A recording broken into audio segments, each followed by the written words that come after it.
ನಮಸ್ಕಾರ ವೀಕ್ಷಕರೇ, ನಿಮಗೆಲ್ಲರಿಗೂ ನನ್ನ ಯೂಟ್ಯೂಬ್ ಚಾನಲ್ಗೆ ಸ್ವಾಗತ. ನಿನ್ನೊಲವಿನ ಆಸರೆಯಲ್ಲಿ ಭಾಗ 175ರ ಪ್ರೋಮೋ. ಯಾಕ್ಸಾನು, ಮುಖ ಸಪ್ಪಗಿದೆ, ಏನಾಗ್ತಿದೆ ನಿಂಗೆ? ಆರೋಗ್ಯವಾಗಿದ್ದಿ ತಾನೆ? ಮತ್ತೆ ಕಣ್ಣೆಲ್ಲ ಕೆಂಪಗಾಗಿದೆ, ಜ್ವರಗಿರ ಏನಾದರೂ ಇದೆಯೇನೆ? ಅದಕ್ಕೂ ಅವಳಿಂದ ಯಾವ ಉತ್ತರವೂ ಬಂದಿರಲಿಲ್ಲ. ಬದಲಾಗಿ ಕಣ್ಣೀರು ಅವರ ಭುಜವನ್ನು ಒದ್ದೆ ಮಾಡುತ್ತಿತ್ತು. ಮೃದುವಾಗಿ ಅವಳನ್ನು ಅಪ್ಪಿ ಅವಳ ಬೆನ್ನು ನೇವರಿಸುತ್ತಿದ್ದರು. ಕುಸುಮ ಅವರು ತಾವೇ ಅವಳ ಹಣೆ ಕತ್ತು ಮುಟ್ಟಿ ನೋಡಿದರು. ಇಲ್ಲ, ಮೈ ಬೆಚ್ಚಗಿಲ್ಲ. ಅಂದರೆ ನೀನು ಅತ್ತಿದ್ದೀಯಾ ಅನ್ಸುತ್ತೆ ನನಗೆ.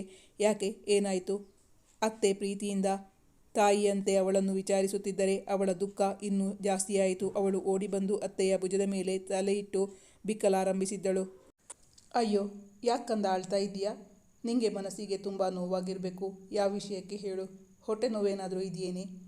ಅದಕ್ಕೂ ಅವಳಿಂದ ಯಾವ ಉತ್ತರವೂ ಬಂದಿರಲಿಲ್ಲ. ಬದಲಾಗಿ ಕಣ್ಣೀರು ಅವರ ಭುಜವನ್ನು ಒದ್ದೆ ಮಾಡುತ್ತಿತ್ತು. ಕುಸುಮ ಅವರು ಮೃದುವಾಗಿ ಅವಳನ್ನು ಅಪ್ಪಿ ಅವಳ ಬೆನ್ನು ನೇವರಿಸುತ್ತಿದ್ದರು. ಅಳ್ಬೇಡ ಕಂದ, ಮಕ್ಕಳಿಗೆ ಹಲ್ಲು ಬರ್ತಾ ಇದೆ. ಅವರೇನಾದರೂ ಕಚ್ಚಿಬಿಟ್ಟರಾ? ನೋವಾಗ್ತಿದ್ಯೇನೆ ನಿಂಗೆ? ನೋಡ, ತೋರಿಸು ಎಲ್ಲಿಗೆ ಅಂತ. ಅದಕ್ಕೆ ಇಲ್ಲ ಎಂದು ತಲೆ ಅಡ್ಡಡ್ಡ ಆಡಿಸಿದಳು ಸನ್ನಿಧಿ. ವೇದ್ ಜೊತೆ ಜಗಳ ಏನಾದರೂ ಆಡ್ಕೊಂಡ್ಯಾ? ಇವತ್ತು ಬೆಳಗ್ಗೆ ಮನೆ ಬಿಟ್ಟವನು, ಮಧ್ಯಾಹ್ನ ಊಟಕ್ಕೂ ಬಂದಿಲ್ಲ.